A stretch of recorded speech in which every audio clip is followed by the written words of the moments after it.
Ey, Sero und Josh Negron, ich schwöre, ich weiss nicht, in welchem Film ihr zwei gerade lebt, aber vergesst bitte nicht, wo ihr herkommt. Vor allem du, Jolas, kennen eigentlich so Asen und Brunnenkarren. Yo, was geht ab? Ich bin's AZ von der Carmen Gang. Da ist der AZ. Was geht ab? 10 ist da. Checkt alle kurz und bündig, der beste Podcast überhaupt. Ja, der Melodie.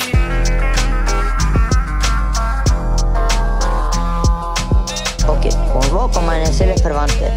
Kurdistan? Du und die scheiß Podcast, ihr beide. Schön und gut, aber ich verstehe den Hack immer noch nicht. Das ist kurz und bündig morgen.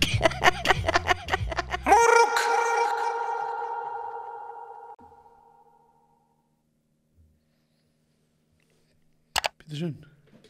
Willkommen Willkommen. zu einer weiteren Folge. Folge Nummer. Was sind wir? 4. Und 9. Genau. 49. Yes. Das heißt, wir haben bald 50 Folgen, Bro. Ja, Mann. Meine ich. Bei einer Stunde, ich habe ein Hobby. Oder? Ja, Mann. Krass, Bro. 50 Ich habe das Fußball nicht mehr so lange durchgezogen wie das. Ich schwöre. Gut, du hast aber auch den Knie verletzt. Und der Trainer ist rassistisch. Das auch. Der Urs. Der verdammte Urs. Nein, Mann.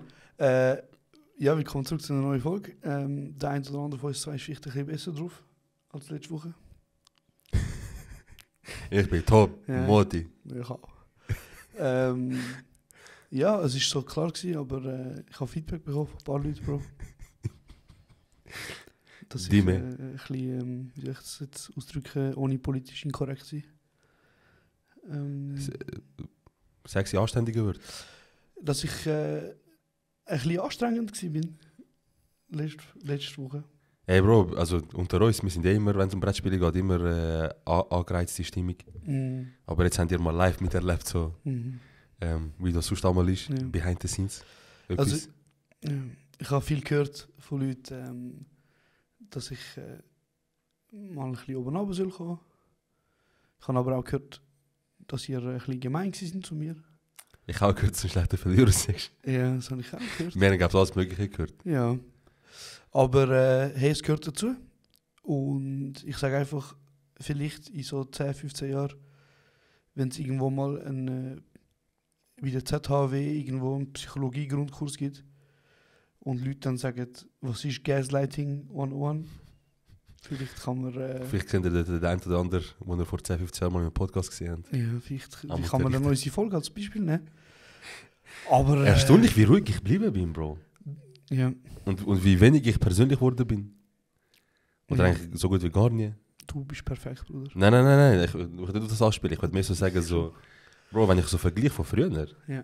Früher hat jemand einmal nur so gemacht mit Schalldämpfer. Der andere Bazooka, weißt du? Früher war es extrem, aber jetzt ist Nein, Bro, ich habe neben meinem Bett ein Risikobrettspiel. Und immer wenn ich aufwache am Morgen und das sehe, komme ich so War-Flashbacks über, weißt du? Ist das dein Ding? Ist das dein Therapiegegenstand? Das ist einfach Konfrontation. Ich sehe mit das. Dem Trauma. Mit dem Trauma. Ich sehe das und ich denke mir so, ja. Das ist, wie es ist. Du siehst an mich goofy. So Nein, hey, ich habe mich beruhigt. Ich muss ja sagen, ich bin momentan fest gestresst so, mit Prüfungen. Wir wissen, dass es auch andere ja. dass andere Sachen gibt, die dich auch hässlich machen. Ja. Und das nicht dein natürlicher Zustand ist. Genau, also das kannst du so bestätigen, dass ich nicht immer so anstrengend bin. Ich kann bestätigen, dass du speziell letzte Woche ein bisschen unter anderen Umständen hast müssen Podcasts aufnehmen, die nicht normal sind. Genau, aber deswegen kann ich verstehen, dass du einmal, also dass du letztes Mal, das nachher dich ja erklärt. Ja. Und deswegen voll und ganz okay. Okay, we are back, we are better. Immer. Ja, Mann. Ja, es ist Samstag, 15. April. Wir sind hier in der Garage wieder. Es ist... wir haben wieder mit dem Gedanken gespielt, sagen wir ehrlich, zum nicht aufnehmen. Es ist bei beiden gerade ein bisschen etwas los. Das ist jetzt das einzige Zeitfenster, das wir haben, zum Aufnehmen. Deswegen, ja, ich hoffe, wir enttäuschen euch nicht. Es ist zwar eben, wie du sagst, mittlerweile sind wir kurz vor Folge 50. Wir haben schon etwa die mal immer wieder Folge aufgenommen und haben immer wieder gesagt, hey, ich glaube, die Folge ist ein bisschen scheiße, die ist, glaube ich, zu ruhig, die ist ein bisschen zu ernst. Und Obwohl es noch X50 ist und so gerade die Zahl ist, wo man kann sagen, hey, scheißegal, muss nicht sein. Ja. Wie beim Abnehmen, es muss nicht auf den Montag warten, das ist jetzt einfach jetzt. Genau. Wir können stolz auf uns sein. Mann. Ja, Mann. Dass wir trotz dieser Freundschaft, die in Brüche gegangen ist, von uns beiden. Ey, Bro, Leute haben mich so gefragt, hey, haben die einen Streit? Und so Leute, mit denen ich verkehre, sind gefragt worden, so, hey, haben die alle schon zusammen? Bro, die haben uns nicht unsere Primetime erlebt. Ich schwöre, das Die ist haben- nichts. Also das, letzte Woche, das war ein kleiner Disput. Gewesen. Oh, die haben Primetime. Ich sage euch jetzt, hier und jetzt. Hier und jetzt. Das ist. Also ich könnte ganz zurück. Also erstmal danke, dass ihr Sorgen macht. Ja. Dann meine Eltern macht sich so viel Sorgen. Und zweitens, das ist wirklich gar nicht. Ja. Es hat. Ich will nicht so viel ins Detail gehen, aber es sind Freundschaften ungelogen Ja. zu Brüch gegangen. Ja. Es hat Meetings keine Restis. Zum sagen, so geht das nicht weiter. Hört auf. Leute, wir haben uns getroffen, Krisensitzung, und es heisst, Jungs, erstens mal bitte hört auf, einander so krass fertig machen die ganze Zeit. Und dann mir die Fresse. Nehmt ihr die Fresse durch. Nein, hört auf, euch so krass fertig machen, und bitte, wenn wir Brettspiele spielen, dann spielen wir doch einfach human. Oder halten wir es in Grenzen mit diesem. Ja, fair. Voll, aber schau, wenn du Message alle da draußen, wenn du willst, Brettspiele spielen, einfach just for fun, geh doch einfach in den Kindergarten oder in die Spielgruppe, Oder in Horde oder was auch immer. spiel mit denen und dann geh heim am Abend und sag dir, hey, heute war ein guter Tag gewesen. Aber wenn du mit euch spielst, dann muss dir wie klar sein, life ain't no game, Bro. Genau. Zum jemanden zu zitieren von unserem Freundeskreis, es kann ich sein, es kann Josh sein, es kann jemand anderes sein. Ja. Sobald es in einem Spiel eine Möglichkeit gibt, zum Ersten werden, fick ich euch alle. Das bin ich, oder? Ja. Oh mein Gott. Und sehr viele Leute haben mir gesagt, hey Bro, du kannst nicht verlieren. Hey, ja, ich kann nicht verlieren, weil ich mach's halt auch nicht viel. Ihr habt gemerkt, eben, oh mein Checkst. Checkst. Bro, ich habe letztens auf DJ Khaled gesehen, Bro. er so, you know, my body's my temple. I just do running, cardio stuff, and then my body's my temple. And people always saying, Khaled, you don't lose any weight. I don't lose, all I do is win. Bro, so. Absolute King. Ja, auf jeden Fall. Stimmt oder stimmt nicht? Müsst ihr euch vorstellen, jetzt. Es braucht nicht viel, bis ihr checkt, dass wenn jemand sagt, ich will ständig gewinnen, was kann das Schlimmste sein in dieser Kombination? Also, welche Art von Spieler kann mit dieser Person am schlechtesten zusammenspielen? Nochmal eine Person, die sagt, ich fick euch alle. Ja, eigentlich müssten wir mehr in Teams spielen, du und ich. Bro, auch in Teams ist. Das ist schwierig. Weil nachher auch in Teams gibt es Fetzerei, Bro. Ja. Wenn irgendwie du gegen Gilly und Sandro, dann. Es braucht 3-4 Runden, nachher sagen Bro, wir. das Problem ist über den Sandro. Reden wir über den Sandro, Bro. Er ist eben so ein bisschen, wie soll ich das sagen, Bro? Er ist so ein bisschen ein Linker. Also weißt du, beim Spielen. Bro, wenn du das Thema aufmachst, es ist lustig. Das Lustige ist, immer wenn wir Brettspiel spielen und du und Sandro sind in der Runde, wir und die Jungs schon.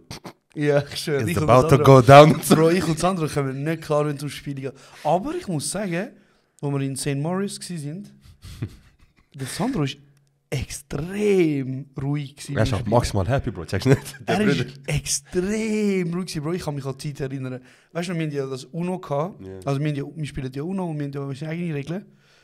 Und eine von unseren Regeln ist, dass wenn irgendjemand zu lang hat zum Spielen, dann darfst du sagen Time und musst ihm eine Karte geben zum Ziehen. Wichtig, wenn du Time sagst, musst du ihm geben. Wenn du Time sagst, nicht gibst, du musst selber ziehen. Genau, wenn du Time sagst und die Karte gibst nicht, dann musst du selber ziehen. So. Und das Spezielle an der Regel ist, jeder kann selber entscheiden, ab wann zu lang ist. Und der Sandro ist halt so einer von diesen Menschen. Bro, es hat ein paar Szenen gegeben, wo ihr Hand auf den Time. Sobald jemand dran ist, 2 Sekunden nachher Time.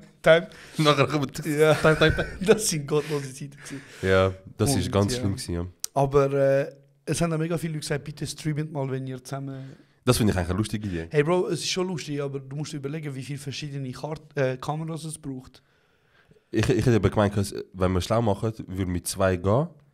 Du musst ja, mit einer musst du Spielfeld zeigen. Stimmt, Und ja. mit der anderen solltest du vielleicht Gesichter Ja, zeigen. dann musst du eigentlich schon 3 nicht. Also dann musst du 3 bis 4, je nachdem wie viele Mindestens, Leute halt ja. spielen, oder? Plus muss noch jemand live schneiden, aber das wäre eigentlich eine gute Idee. Das wäre etwas für dann, wenn wir inshallah eines Tages bald mal ein Studio haben oder ein anständiges Zimmer. Inschi. Dann können wir dort so eine Ecke einrichten, wo wir auch sonst wäre Brettspiel spielen und dann können wir ganz einfach switchen vielleicht. Das wäre etwas Geiles. Fix. Ja, Mann. Auf jeden Fall, an diesem Weekend habe ich ja wie immer, also haben wir uns alle ein bisschen, haben wir es verraten wie immer. Also ist das jetzt unsere Statement-Folge? Nein. Ich meine, weißt du, wegen Sandro. Ja. Und wie du gesagt hast, er hat sich jetzt ein bisschen Dings gesagt. Ja. Bro, und dann kann ich ja, bin ich auf uns aufgestanden, einen Fahrer haben zu dir Dingselt. Ey, du bist so auch so ein... Und nachher... Wieso, Bro? Du bist Nachher 28. nachher du so, hey! Was furtest du mich an? Nein, ehrlich! Und nachher... Nein, Bro, du bist Warte. 28, Bro. Wieso furtest du Und mich nachher, an? ich habe mir kaputt, das andere auch. Und nachher, wegen der Reaktion, das andere so, in der Regel, macht immer so, das andere so, hey, ui, ganz ruhig. Bro. Ja, das andere ist ein bisschen auf einem anderen Level momentan. Hey, Aber Bro, ist ich gut. habe das Gefühl, wir machen die, vielleicht checken wir es nicht, aber wir sind vielleicht langsam Schiene am Wechseln.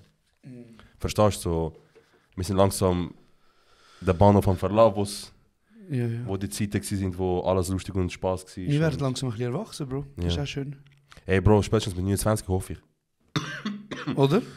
Mit 29 hat mein Vater 7 Familien ernährt. Und Steuern in der Schweiz zahlen. Ich schwöre. Voll. Ja, aber ich meine, ich glaube, die schlimmste Zeit mit dem Brettspiel war die, wo ich und der Jonah zusammen Ja. gewohnt haben, oder? Also, das ist ja unsere Wohnung, ist dann wie ein Jugendtreff gewesen eigentlich. Ja, dort sind Leute hässig rausgegangen. Es ist nicht abgemacht worden, dass man Streit hat, bis man sich wieder gesehen hat. Nachher haben wir gesagt, hey, lustig letztes Mal, sorry. Bro, ja. Also, dort ist auch das legendäre Ding passiert mit dem Shidar, wo ich gesagt habe, ich spiele nie mehr Monopoly mit ihm. Der 1 Franken Tausch. Der 1 Franken Tausch. Wo auch wieder du involviert bist, Bro. Aber Ja. ja, no. Hey, look, am Ende vom Tag, ich glaube, wir können das sagen, weil ich und du, also viele nennen sich ja Brüder, aber ich Ja. glaube, was viele uns auch sagen, ist so, dass ich und du eine Freundschaft haben, wo sich ganz viele Leute wünschen. Und ich sage einfach immer nur, pass auf, was du dir wünschst.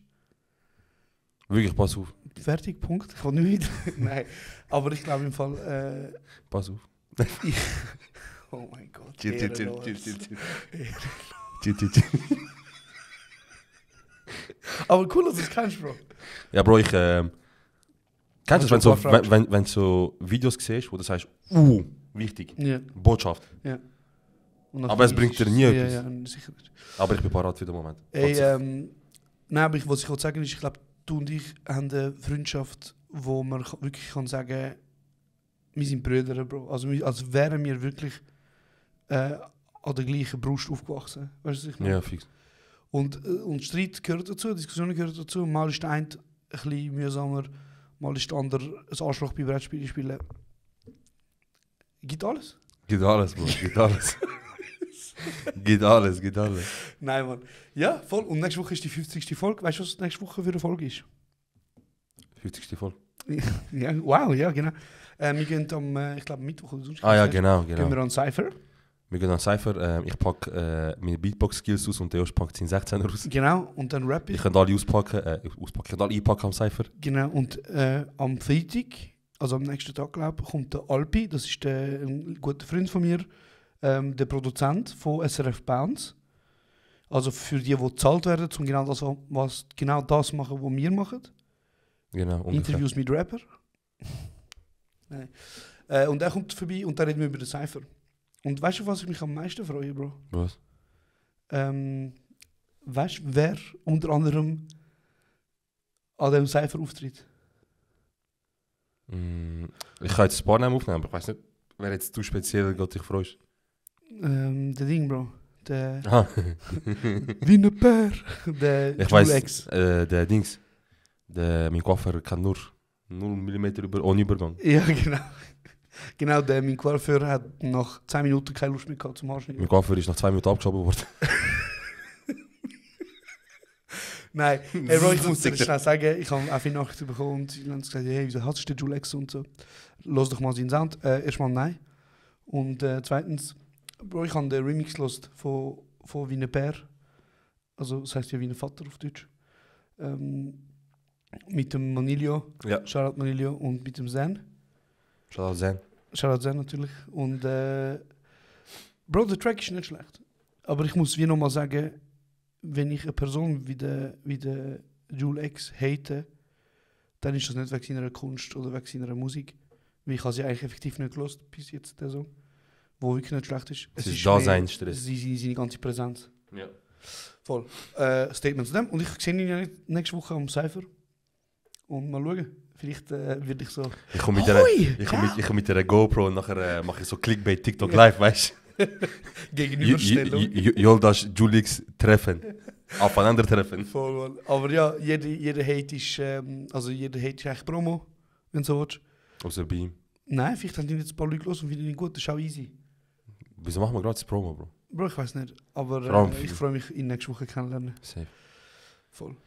Ja, Mann. Eine weitere Person... du hast vorher etwas wegen Sandro anschneiden, zum Glück sind wir nicht gross in das Thema rein. Unser Lieblingslatino ist zurück. Der Gili! Der Ey, Gili. Papi! Der Gili ist zurück. Donde ist das? Bro, ich liebe es, wenn der Gili mir Geschichten erzählt. Weil er erzählt sie mir immer so, wie es ein Südamerikaner Latino würde untereinander sich erzählen. Und nachher macht er Übersetzung für mich. Ja, der Geile. Und Tadang. Hey, Mann. Sehr geil. Kijk maar. Das ist echt der wieder Druck Ja. geworden. Ja, fuck. Falls ihr gehört habt, sein WhatsApp ist gerade eskaliert. 17 Mal. Ja, easy. Genau. Und ich habe so ich habe ihm so geschrieben, ich so, hey, bist du wieder zurück? Also ja, voll. Ich so, ich vermisse dich, geht's mal zusammen hängen dann? Der Woody verwirrt mich so, Bro. Er läuft einfach im Raum. Er ist einfach in der Ecke, steht, schaut das an. Wand an. Wieso sind der stolz auf mich? Hey Woody. Er ist mir lieber, als er dort ist, als er Ja, hier ist. fair, ja. Hoi, Baby. Erzähl weiter, Bro. Genau. Und dann habe ich ihm so geschrieben, ich so, hey Bro, sehen wir sich wieder, kommst du vorbei? Mhm. Und er ist ja auch nach dem Arbeiten, Bro. Und ich habe gedacht, zuerst ich und er sind das Zweite, weißt du, so ein bisschen chillig. Oh, okay. Und Bro, nachher ist wie immer, ich habe vergessen, dass Tag der offenen Tür ist seit ein halbes Jahr oder so. Ja. Sind mit ein paar Cousins reingekommen. Und nachher haben sie am Gili, ich weiß nicht wieso, Bro, haben sie am Gili einfach schneller kurdische Halai gezeigt. Nein. Und der Gili so, ey, richtig geile Scheiße, ich fühle das und so. Und Really?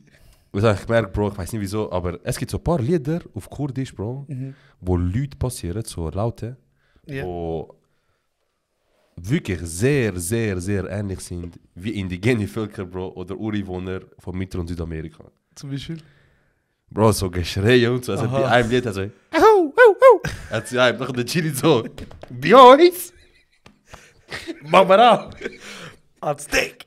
Nein, Ja, krass. Mann, also Er ich war kann- in Mexiko, oder? Ja, er war in Turm, hat unser anderer Kollege, der Chance, der Er hat Weltreise ist. Mit dem Eros, also Ja. Gili seine Freundin und Eros seine Freundin. Der Paketa, Der Eros am Flughafen gefangen. Sie sind auf Mexiko, auf Tulum. Genau, Und dann hat auch der Chance gesehen, der Chance ist auf Weltreise. genau. Und Der Chance hat wieder Dings ausgesehen, Bro. Wie der Andrew Tate nach dem Knast, Bro. Bro, Hast du die Videos gesehen? Bro, ich hab die Vom voll- Andrew Tate nach dem Knast. Bro, Ey, Bro, ich schwöre, ich würde ihn so gerne vermöbeln, Bro. ich verstehe nicht, wieso ein Video als erstes von ihm umgegangen ist. Und er einfach in seinem Haus eine Stunde raucht, oben ohne. Und er einfach so, er läuft einfach und denkt. Und natürlich, eben, er hat Marketing und ich sage, rat zu, aber ich habe mir wieso Nein, er hat gedacht, wahrscheinlich gesagt, ey, take a video of me smoking and I look like ein Top G. lion. Ein Top G. Kennst du das Ding? Kennst du auf TikTok, der Bottom G?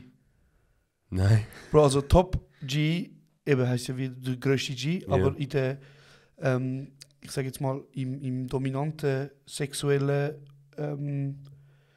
Kontext ist ein Top jemand, der dominant ist. Und So auf Türkisch. Nein, einfach jemand, der dominant ist. Und ein Bottom, also ein Under, ist halt jemand, der devot ist, also jemand, der sich dominieren lässt. Ja. Und vor allem so in der dominanten Szene oder auch in der homosexuellen Szene sagt man zum Beispiel, bist du Top oder Bottom. Und ein Top ist ja in dem Fall der gibt. Kann ich einfach schon. Und Einfach der fragen. Von wo du? Das ist Allgemeinwissen. Findest du? Sicher, ja? Top Bottom. Ja, sicher. Bro. Okay, also dann. Und ein Bottom ist der nimmt. Ja. Okay. Und in der dominanten Szene ist halt gesagt, der Top der gibt, Ja. beziehungsweise der Härte, Dominante. Und der Bottom ist der Devote, die Person, die nimmt. So. Und es gibt auf TikTok einen, der sieht aus wie der Andrew Tate. So von der. Das gab es mittlerweile Tausende. Und er nennt sich Bottom G. Und er macht immer so Videos. Ist das der, der so auf Ferienküsten so aus dem Nichts so tanzt und Ja. so tanzt und so? Und er macht so Sachen, die vom Allgemeinen als weiblich angeschaut werden. Und er kommt dann im Ballerina-Outfit und tanzt. Ey, kannst du mir so eine Serviette kurz stibitzen? Ja, sicher. Aber er tanzt so, er Ja. macht so eine Szene und das ist echt so, der ganze Witz ist echt das, dass er wieder Bottom G Dass er sich lustig über ihn macht. Musst Ja, du mal fix. geben. Safe. Ich habe... das war vor Jahren her, gewesen. Mein Bruder... Ich bin so mit ihm am Chillen, bei meinen Eltern daheim und dann sehe ich einfach so, wie er so auf Instagram scroll ist. Ja. Und dann höre einfach so... aus dem Nichts auf seinem Handy so... And you know when you got... Weißt du, und ich so, hey, was schau ich? Ich sehe so, er schaut Andrew Tate. Wer der Ja, mein jüngster Bruder. Ja. Und nachher, ich so, was du? Nachher so, nicht, Andrew Tate. Nachher, ich so, weißt du, was er einmal so gemacht hat und gesagt hat und so, weißt du, einfach, dass du weißt, was du schaust. Nachher so, ja, er ist schon nicht so ganz korrekt, aber er hat schon ganz unrecht und so. Und Bro, ich bin nicht auf Affi-Kurs gewesen, weil er ist halt dort noch jünger gewesen, weißt du, wir sind nicht mit 16 bis 20 besser unterwegs gewesen. Ja. Und nachher ich so, zuerst mit ihm angefangen zu reden und ich so, hey, einfach, ich zeig dir mal schnell, was er so gesagt hat, was er gemacht hat. Einfach, dass du weißt, weil er ist nicht so ganz ein korrekter Mann, wie du Das findest. ist einfach aufgeklärt von seinem Ja, Mann. ich so, er ist nicht ein Mann, wie er sich vorstellt, wie er sich gibt, dass er richtig ein starker Mann ist und so. Und dann habe ich ihm das gezeigt und er so, ja, ne. Und ich habe gemerkt, so, es fruchtet nicht, das Gespräch. Ja. Es fruchtet nicht. Ja. Ich habe vergessen, ich führe mit dem Kurt das Gespräch. Ich habe gesagt, ich so, Yilmaz. Ich so, hey, ne. Der andere, ja. Ja, ich so, entweder du hörst direkt auf mit dem Schauen, oder ich kann zum Mann sagen, was du am Schauen bist. Was er für ein Typ ist. Okay. Okay. Ich so, nein, so Spaß, Joke, aber ich so, mach dir Gedanken. Und er hat wirklich, muss sagen, manchmal hörst du so, okay, ist jetzt mein Bruder, aber manchmal hörst du so, worauf eben, wie verloren eigentlich die Generation ist und so, was für Scheiße sie machen und wie weit sie gehen eigentlich. Aber nicht nur, Mann, nicht nur. Ich merke auch, weißt du, es schreiben auch so 15, 16, 17, 18-Jährige, die auf unsere Podcast antworten, hey, ich habe das speziell gut gefunden. Voll. Hey, das ist gut gewesen, habe gar nicht gewusst und so. Und wenn sie jetzt schon durch, ich sage ganz ehrlich, wenn schon durch 50 Folgen einer gesagt hat, er hat sich in irgendetwas in seinem Leben seinen Blickwinkel zu dem geändert. Voll easy. Hey, voll, also weißt du, die ganze Debatte jetzt um einen Andrew Tate oder einen Jordan Peterson oder all die Leute, ich meine, schlussendlich, Bro, wäre es meiner Meinung nach nicht schlimm, wenn er einfach irgendwelche Aussagen tätigen wo ich jetzt finde, okay, er ist einfach zum Beispiel jemand, der also er hat einfach eine andere Meinung als ich, weißt du, was ich meine? Das Problem ist, dass er halt wirklich Sachen sagt, wo die Jugend halt vergiftet, oder? Und es gibt halt Menschen, wo zum Beispiel viel mit Kindern arbeiten, wo einfach beobachtet, wie die Kinder incitieren, weißt du? Ja. Und das ist das, was ich problematisch finde. Bro, ganz klar. Und am Ende vom Tag ist er im Knast gewesen für halt Verbrechen, die er begangen hat, und das kann ich nicht schön reden. Also. Ey, ich bin nicht ganz sicher, bevor wir das Scheiß erzählen, ich bin nicht, also wir haben Videos gesehen von ihm, aber wegen seiner Anklage, ich bin nicht ganz sicher, ich glaube, er wäre aus U-Haft entlassen worden. Okay. Ist noch am Laufen. Ja. Aber auf jeden Fall, sorry. Ja, nein, auf jeden Fall ist hat er ja mit Sex-Trafficking Sachen am Hut, oder? Und ich verstehe einfach nicht, wie du zum Beispiel als Mensch, ob du jetzt mal Frau oder was auch immer du bist, wieso das kannst du gut heißen, Bro. Aber ja. Das Gespräch haben wir auch mal in einer anderen Konstellation auf einem anderen Land gehabt. Ich weiß nicht mehr mit wem, aber ich weiß, dass wir das mal geführt haben. Stichwort Paros, Bro. Wer ist denn? Auf dem Balkon Paros. Die Frage war etwas anderes gewesen, aber es ist in die Richtung gegangen. Nicht, Oh, ja, genau. nicht könntest du, sondern... Voll, stimmt. Auf jeden Fall... Ey Bro, eben, ich bin auch der Meinung so... Keine Ahnung. Wenn jetzt irgendwie mir sagst, wenn du Gegenmeinung sagst, ohne irgendwie jetzt müssen problematische Sachen äußern, wie zum Beispiel, keine Ahnung. Bro, wenn jetzt der Meinung bist, der Mann ist Herr im Haus und so weiter, aber wenn du irgendwie sagst, der Mann ist Herr im Haus, weil die Frau gehört in die Küche, zum Beispiel, dann ist es problematisch, wenn du... Egal, ich muss ja nicht...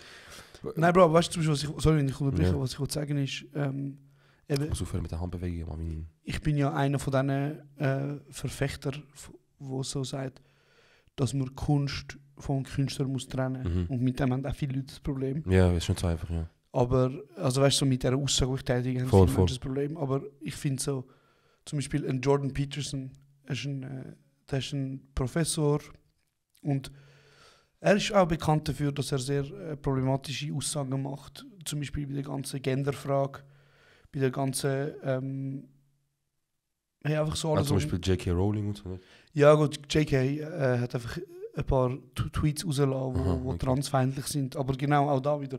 Und der Jordan Peterson hat ein Buch rausgebracht, das zum Beispiel 12 Rules of Life heisst. Und das ist halt, wie viele andere Bücher auch, ein Bestseller gewesen.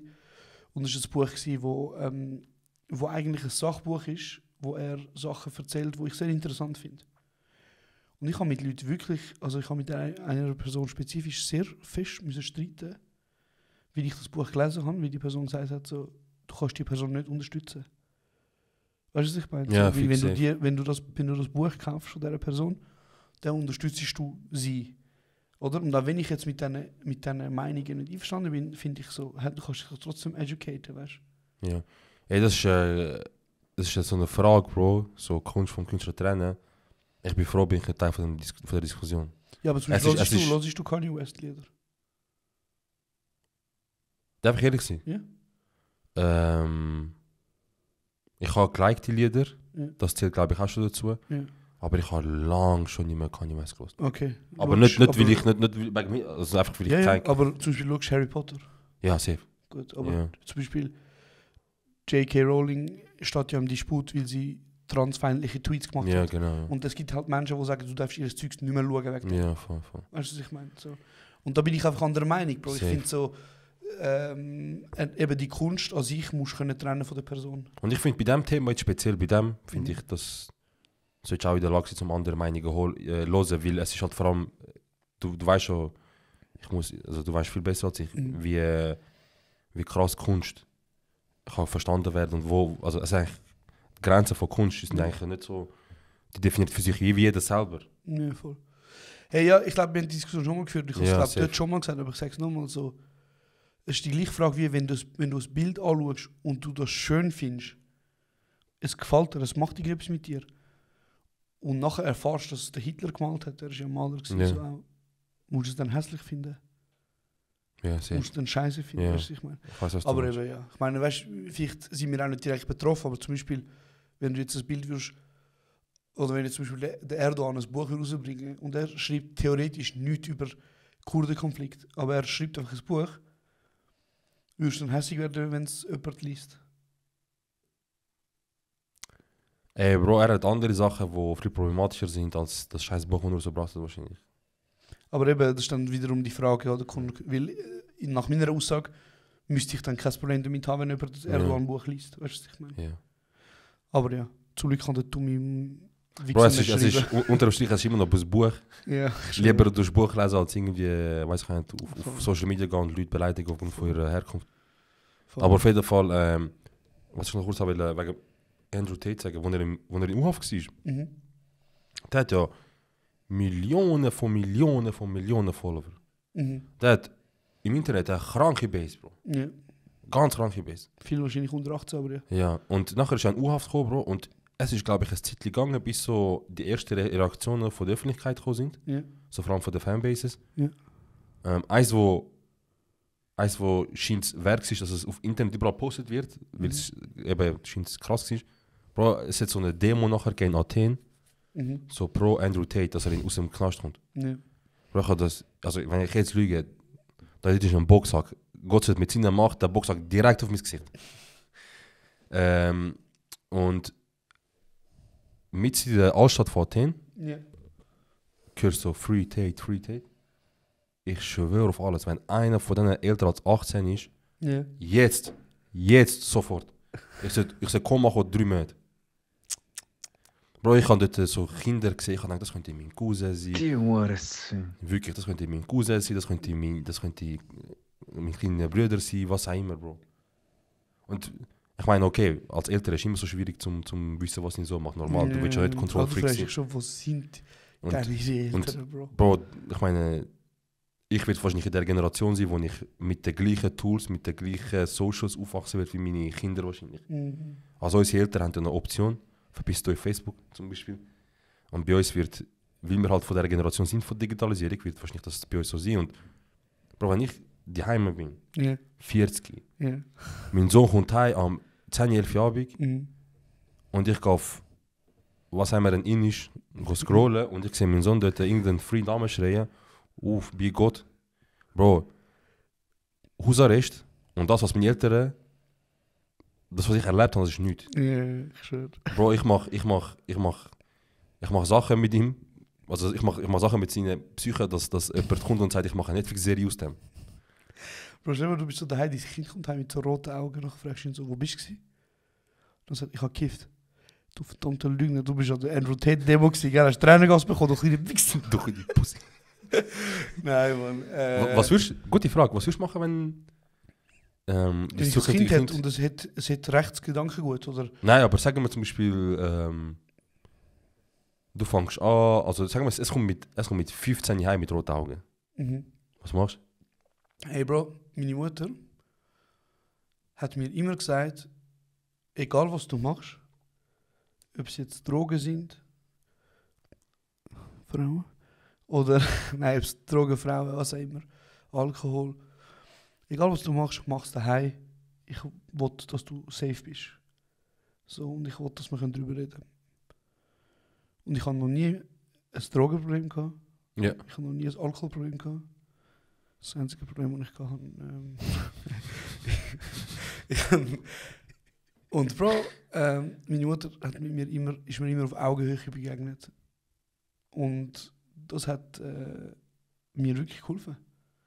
Okay, willst du auf Augenhöhe Und ich begegnen? würde glaube auf Augenhöhe sein.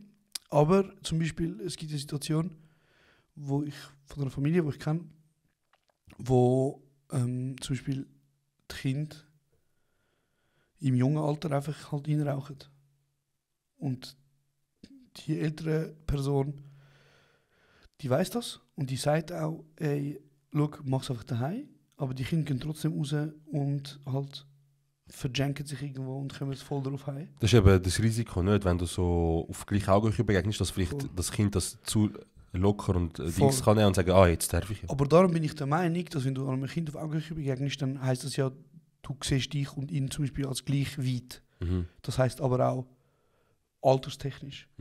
Und wenn der kleine Pisser aufmuckt und tut wie ein krasser Sieg, wo kann kommen, wenn er will und drauf sein, wie er will, dann kassiert er auch wie ein krasser Sieg. Ja, das sagt genau. ganz ehrlich. Und ich sage es hier und jetzt, vielleicht etwas, für das ich gecancelt wird, aber ich sage es, ich bin stark der Meinung, dass ein paar Kinder 1 oder 2 Füße gut tun würden, Bro. Flattern, ganz klar. Flattern, Füße ist ein bisschen heavy, Bro. Ja. Füße ist ein bisschen, das ist ein bisschen jetzt weit ausgekommen. Ich kann ein bisschen krass tun. Aber Flattern, Einfach ganz so klar. Respekt stellen. Aber Ja. weißt du, so, auch eine Rückhand. Einfach mal, komm mal ein bisschen klar. Weißt du noch, wo wir eine Diskussion auf Twitter hatten, wo 2, 3 Hurensöhne gefunden haben? Also eigentlich sind es nicht Söhne gewesen, aber es passt gerade.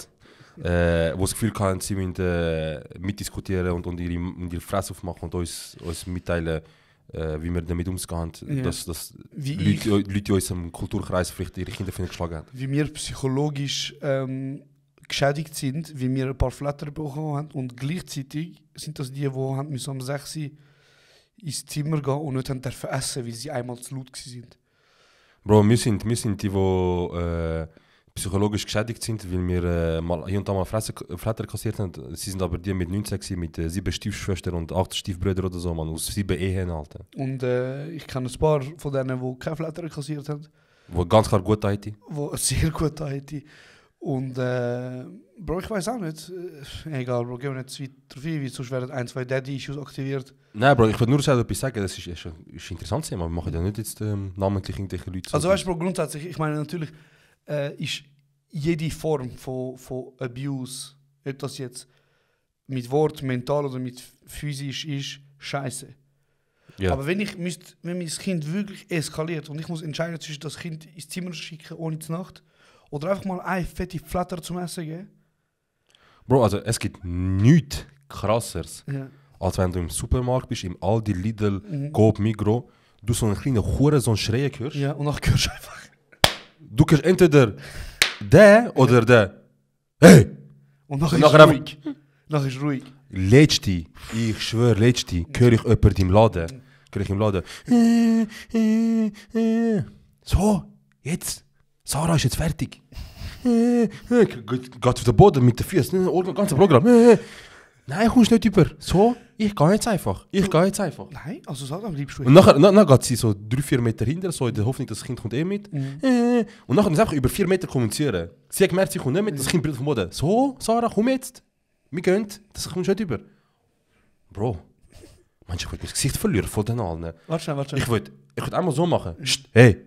Fertig jetzt. Fertig. Einfach Fertig. nur auf. Direkt. Ja, fertig. Direkt einfach mitkommen, fertig. Zack. Und sonst hat es draussen einfach so ein Ding, wo du kannst den Hund Bro, meine anmachen. Eltern haben nicht gewusst, wie wichtig Konsolen sind, aber wenn mein Sohn mich stresst, Bro, ich fick deine Konsolen, ich fick deinen PC. Mir tut es nicht weh, das Scheiß kaputt machen, weil bis dann werde ich nicht hoffentlich in der Lage sein, wie meine Eltern damals aus der Schweiz gekommen sind und dann müssen sagen, entweder geht es kaputt oder du wirst es sehr lange nicht mehr haben. Ich mache das kaputt. Ich gehe sogar einen bestellen von Amazon oder von irgendwo. Sagt der, Luke hat eine neue PS5 gekauft, er macht auf und ich schlafe vor ihm mit dem Hammer kaputt. Ich sage, meinst du, dann kommst du eine PS5 über, für was? Für eine Verachtung im Kopf. Ey, Bro, In der meinst du, Bastard, werden wir Alter. cancelled vor der 50. Folge? Jetzt mit der Liste? Nein. Weiß nicht. Bro, also ich muss sagen, Ja. meiner Meinung nach, wir sind die ersten 30 Folgen Ja. rum gewesen, Ja. wie immer. Ja. Nachher, von 30 bis jetzt, ist sehr entspannt gewesen. Oder? Nicht, wie wir auf etwas geachtet haben, sondern einfach Einfach nicht- weil es chillig ist. ist chillig Jetzt gewesen. können wir wieder ein bisschen problematisch sein. Ja, und jetzt, also wegen der Aussage vorher, wenn irgendein Hurensohn oder irgendeine Hurentochter das Gefühl hat, wir versuchen jetzt da Gewalt verherrlichen. Nein, das Einzige, was wir uns sagen, ist, wenn wir darüber reden, was bei uns früher abgegangen ist, Ja. wie es bei uns früher war, wie unsere Eltern, wo selber überhaupt nicht gewusst haben, Wo auch wie selber erziehen. Kinder waren. Bro. Ja. Also, Also, es ist nur einfach zum sagen, du bist geschlagen worden. Also, Ausgangslage, nur zum kurz klarstellen, ich kann nicht gross drauf hin. Neue Schweiz kommen, neues Land, neue Sprache, neue Kultur.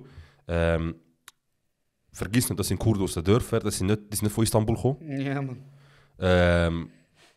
Was soll ich anfangen, Bro? Neues System, neues Rechtssystem, neue Rechte, Pflichten, Kinder aufziehen, Kinder ernähren, Familie durchernähren. Als wär's nicht, du musst nicht nur deine Mutter und Vater unterstützen, du musst deine ganze Wirtschaft unterstützen. So.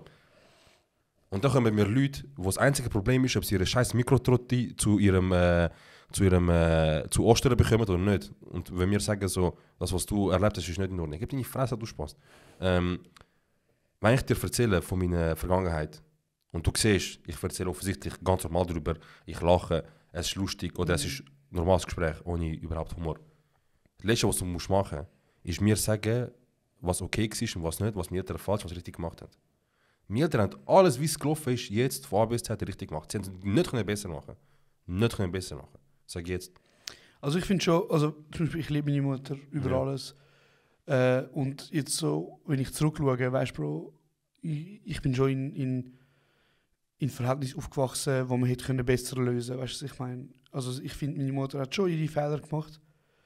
Aber ich finde so, wir dürfen eines vergessen, dass unsere Eltern einfach auch Kinder sind. Eben, Also auch Menschen sind, voll. die auch ihre Fehler machen und die auch nicht perfekt sind. Aber am Ende des Tages, Bro, hat sich meine Mutter Mühe gegeben, mich zu einem Menschen erziehen, der nach ihrer Meinung nach ein guter Mensch ist, Bro. Und ich werde für immer stolz sein, der Sohn von ihr zu sein. Weißt du, was ich meine? Ja. Eben, bin auch deiner Meinung, ganz klar. Ich finde auch, dass meine Eltern Fehler gemacht haben, überhaupt nicht. Ich will nicht sagen, dass sie perfekte Erziehung haben, aber ich sage einfach, so wie es war, perfekt. Es muss niemand kommen und sagen, deine Eltern... Also weißt du, ich glaube, was viele Leute nicht verstehen, ist auch, zum Beispiel bei meiner Mami, wo sie dann gekommen ist, und das ist bei dir wahrscheinlich auch nicht anders, die Mutter war einfach allein gewesen. Also mein Dad war nicht rum.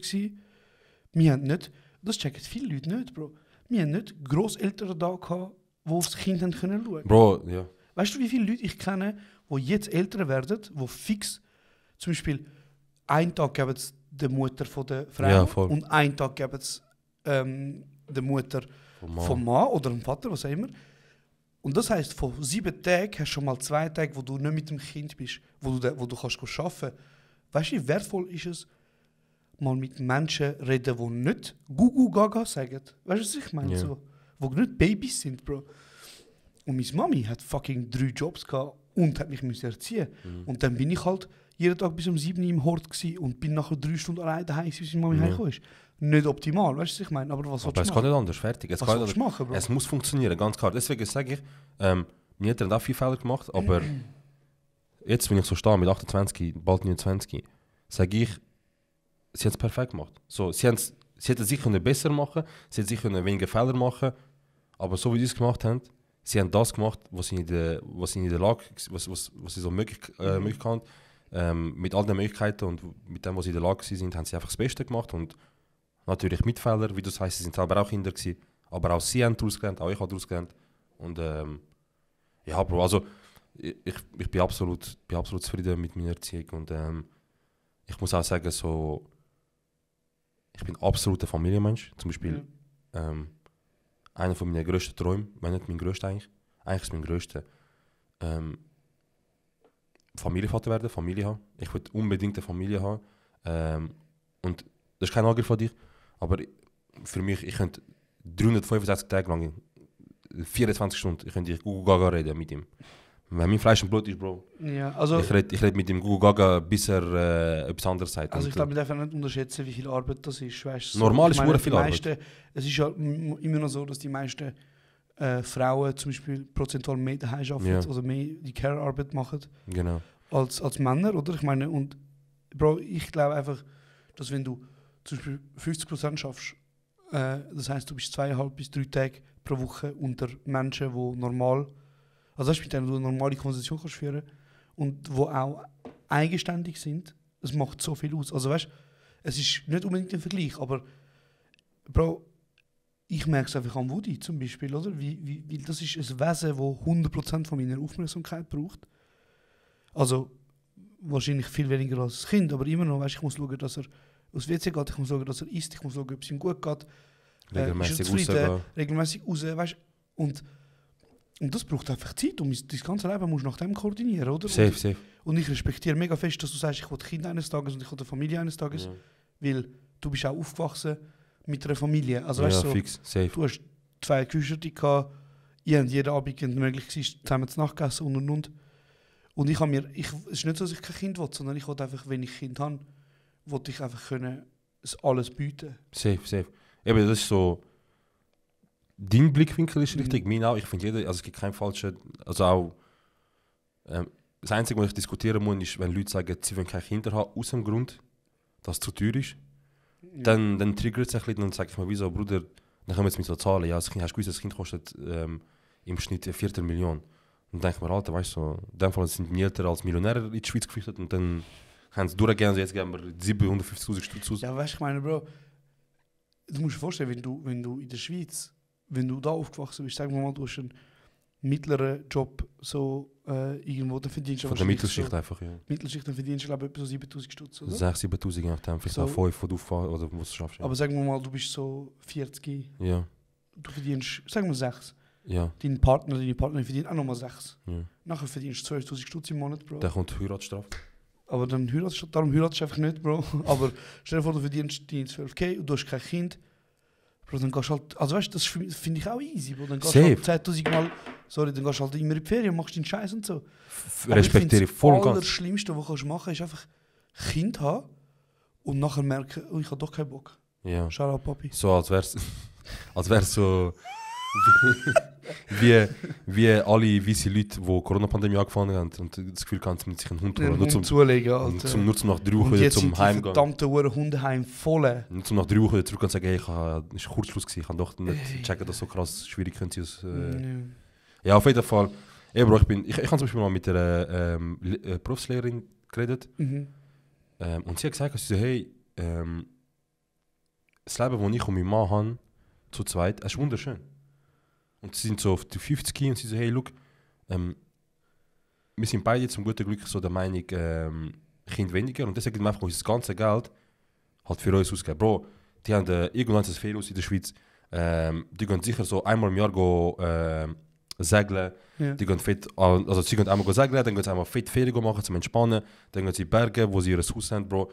Dann gehen sie sonst noch Städtetrips mehrmals im Jahr und es ist nichts falsch an dem, voll easy. Vor allem, so wie sich unsere Welt entwickelt, ist vielleicht nicht mal so schlecht, eventuell. Wenn es weniger Kinder gibt. Ja, Das ist eben auch so ein Thema, aber nachher kommt ein Kind auf die Welt, nachher wird es 15, 20, was auch immer noch, sagst du dem Kind, hey, schau, das läuft in unserer Welt.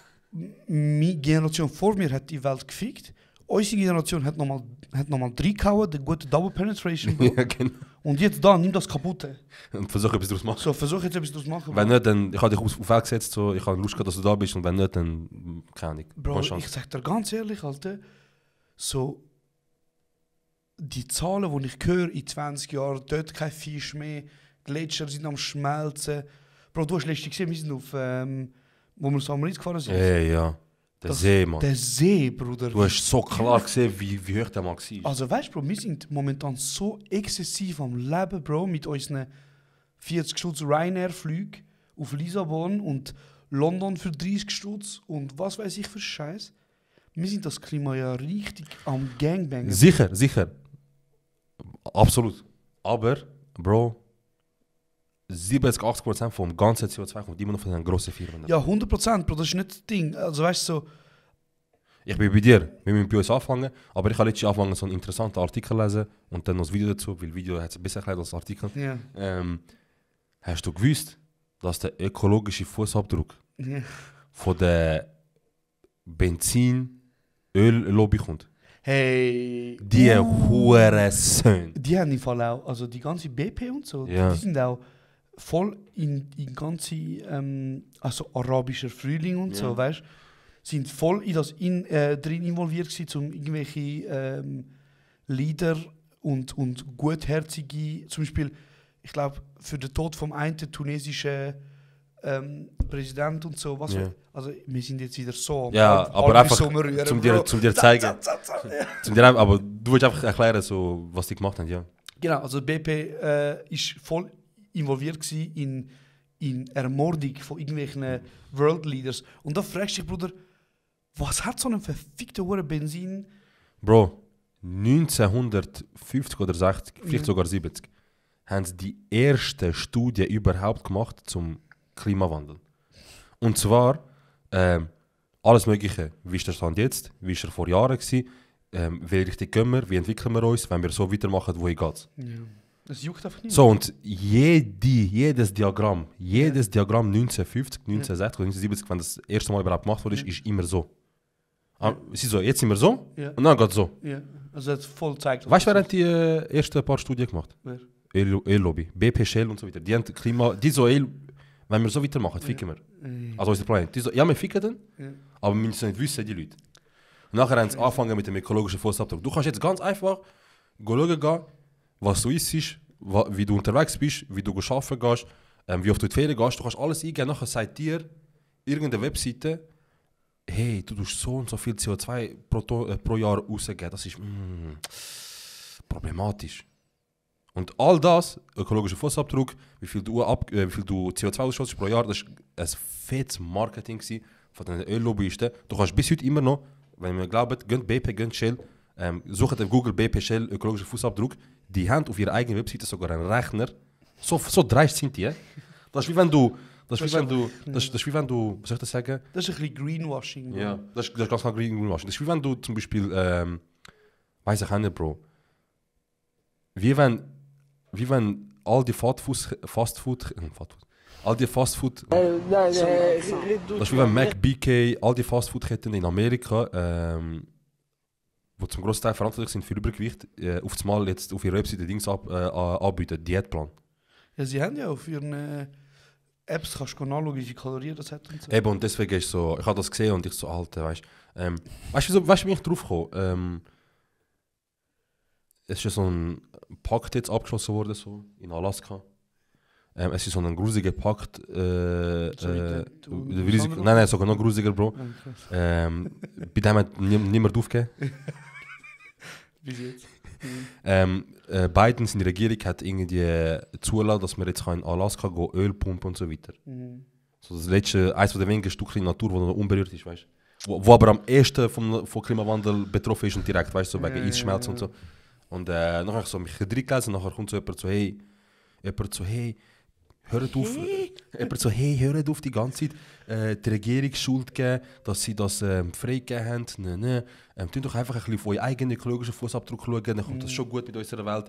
Und dann hat jemand so sich Zeit genommen. Bro, und du kennst, wenn das Video anfängt und du siehst so, wie sich der Balken von der Zeit so nach 20 Sekunden immer noch so 1 mm bewegt wird. Du so, Bruder, das ist ein 5-Minuten-Video. Lust. Das jetzt, Und nachher ich so, okay, komm, es ist ein interessantes Thema, gib's mir.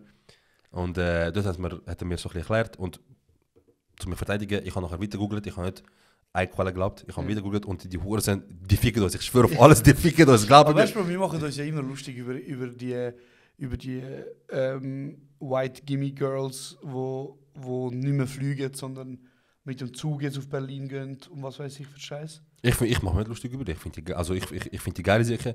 Es ist einfach. Aber du bist gerne unter den Leuten. Aber die machen ja eigentlich genau das Richtige, Bro. Also weißt du so. Aber ganz ehrlich,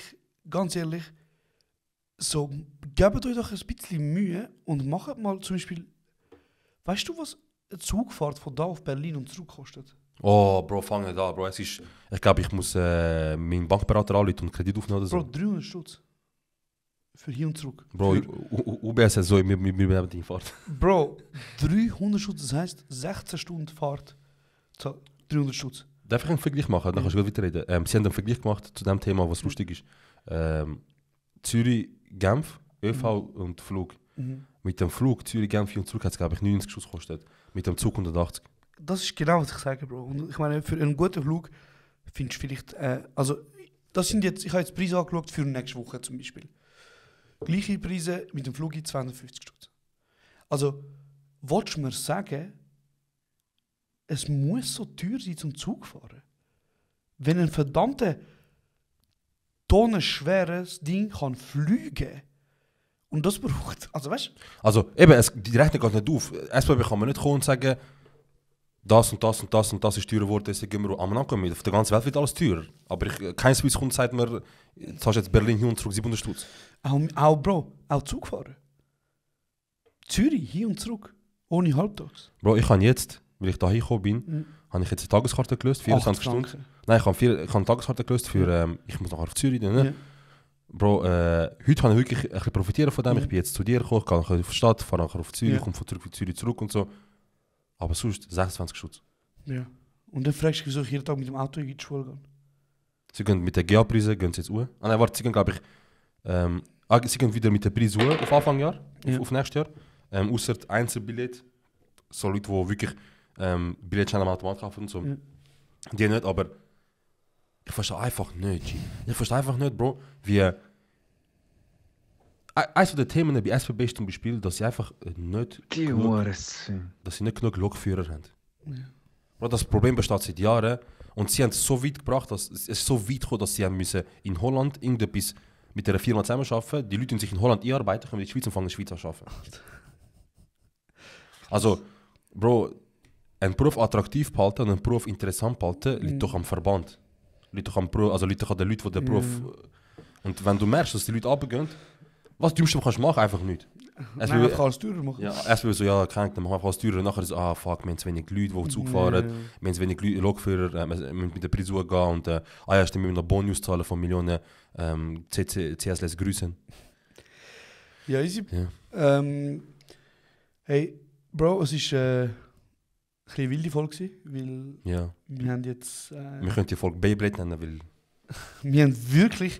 Alles thematisiert. Alles ganz kurz angeschnitten, Halbwahrheiten verbreitet. Und dann haben wir so das nächste Thema. Aber spannend. Ja. Also von Kinderschlagen über... wie uns eure Lobby in Arsch fickt. In Arsch fickt? Die euch ficken wir noch warten. Nicht einmal einen Kuss auf Stirn nachher. Nein, Bruder. Wallah, nein. Bei 2 Sachen bin ich egoistisch. Ja. Sonst, du weißt, ich bin ganz... Wie wir gesagt haben, willst du das Kind auf die Welt setzen in Zukunft? Ich will 3 Stück. Ich will unbedingt, das ist Egoismus von mir, ich bin scheißegal. Auch wenn mein Traum nicht etwas krass ist, nur einmal hinheben und wieder dann hast du den Traum erreicht. Ich will Familienvater werden, es gibt für mich nichts Schönes als Familie haben, als Leute haben, wo deine Familie ist. Und das Zweite ist, ich will, nachdem fahre ich gerne einen Stromer. Ich will einmal einen ganz kranken V8 fahren, Bro. Oder einen V12. Maserati Gran Turismo, C63 angehen, die wissen, die V12-Motor oder V8 sind das, sorry. CL63 angehen, Russen Bescheid. Vielleicht ein Lambo oder Ferrari, wenn eines Tages Cash langt, aber ich will einmal noch fit in die Garage gehen, Motor starten, einen aggressiven Ton hören. Bro, alle Schippis, alle Italos, Alle meine Brüder, ihr versteht mich, ihr Wo versteht jetzt mich. hören, alle so... Ich will, die Welt ist am Bach gehen. Ich weiss, sie wird gerade momentan gefickt. Bei diesen 2 Sachen bin ich Egoist. Bei allem anderen können wir darüber diskutieren. Du weißt, ich habe schon sehr wenig letzte 2 Jahre Auto gefahren. Ich nicht. Ich will die 2 Sachen noch machen. Wenn ich dazu beitrage, dass die Welt schnell kaputt geht, durch das. Es tut mir leid. Aber ich kann nur das eine Leben, Bruder. Gönn mir die 2 Sachen. Ich verlange nicht viel. Und wenn ich die 2 Sachen habe, dann bin ich glücklich. Ja, Mann. Hey, okay, cool. Und wenn ich nicht Vater werde, dann werde ich Onkel von 3 wunderschönen Genau. Kindern. Und dann kannst du meinen Fall... dann machen wir so. Falls das Budget nicht lange für Auto, hol das Auto, ich schaue Kinder. Also ist gut, Hand drauf. Perfekt. Ich würde weißt du gerne heiraten. In a non-sexual way, Bro. Ich meine, stell dir vor, so echt perfekt. Du könntest auf Kind schauen und ich könnte fegen. Geil, Traum! Nein, ich würde noch gerne etwas anderes sagen. Ja. Zum Abschluss von dieser Folge. Danke vielmals, dass ihr die letzte Folge durchgelassen habt. Ich hoffe, ihr hört die Folge auch durch. Die nächste Folge wird wieder ein bisschen lustiger. Wahrscheinlich mit dem Alpi. Hey, nochmal schnell zum Sagen, wir sind ein unabhängiger Podcast. Wir haben nicht ein grosses Label hinter uns. Noch nicht, wir machen das eigene, was ist. Und es ist umso schöner, gesehen, wie viel Liebe und wie viel Herz ihr uns gebt und in das steckt. Wir haben mega viele Spenden bekommen. Brutal. Wirklich so schön. Wir danken dir vielmals. Wirklich. Ein spezieller Shoutout wollte ich gerne machen. Bro, ich weiss jetzt gerade seinen Namen nicht mehr, aber ich glaube, wir tun seinen Twitch in unsere Beschreibung rein. Weil er hat uns geschrieben, hey Jungs, wegen euch habe ich Twitch gemacht, weil ihr mir gezeigt, man kann etwas Geiles machen in der Schweiz. Und alle Einnahmen, die er bekommen hat, von Twitch, hat er uns geschickt. Und ja, Was? ja, also es sind ein bisschen mehr als 100 Stutz. Ist das der Luca vielleicht? Ja, ich glaube, Luca heißt er. King. 100 Stutz hat er uns geschickt. Und er so, das sind die Einnahmen, die ich bis jetzt bekommen habe. Ich möchte euch das geben. Ey Luca, du hast mir geschrieben, Bro, du hast eine Sprachmemos gemacht. Ich komme jetzt in den Sinn. Okay. Ich muss dir antworten. Ich verhänge es einmal. Also verhänge es. Es ist gerade ein bisschen viel los. Und ich schaffe nicht alles zu denken, aber ich gebe dir Antwort. Auf jeden Fall auch noch von mir ein ganz grosses Dankeschön. Ich glaube, du hast etwas mal gesagt, dass wir etwas zusammen machen mit Streamen. Ich melde mich auf jeden Fall bei dir. Danke dir vielmals für die Spende. Ja. Wäre überhaupt nicht nötig gewesen. Vor allem, du bist erst gerade 16 oder so, alter Mann. Ja, genau. Hey, genau. Also, weißt du, wenn wir sagen, unterstützt uns, wenn ihr wollt, dann bitte macht das nur, wenn ihr könnt. Weil, wenn du in der Lehre bist und 800 Stutz verdienst, dann gibst du sicher Geld ab, Bro. Du auf deinen eigenen Arsch. Genau. Wenn du aber 6'000 verdienst im Büro, wo du am Tag 2 Stunden produktiv bist, Voll. gib ein Taui, Bruder. Nein, wenn du jede Woche unseren Content hörst und du bist so, hey Jungs, geil, dass ihr jede Woche aufs neue Content produziert. Hey, wir sind froh um das Cash, weil wir kaufen damit geile Sachen. Wir reinvestieren in den Podcast Voll. und versuchen es aufs nächste Level zu bringen. Also, zum euch sagen, eines von der nächsten grössten Dinge, eines von der nächsten grossen Dinge, die wir machen wollen, ist weg von da. Wir wollen irgendwann mal, ob mit Sponsoring, ob mit eigenem Cash, ob durch eure Hilfe, wenn wir ein anständiges Studio mal aufbauen, weißt du, Ja. so mit coolen Lichtern, mit coolen Sachen, wirklich so professionell. Aber vielleicht braucht es noch mal weiter 50 Folgen dafür. Wir haben Geduld, Voll. wir haben eine schöne Zeit mit euch, es ist 10 von 10. Ja, Mann. Ja, Danke euch fürs Zuhören. Das war Folge Nummer 49 gewesen und danke vielmals. wir hören uns wieder am nächsten Mal. Wir hören uns. Kuss.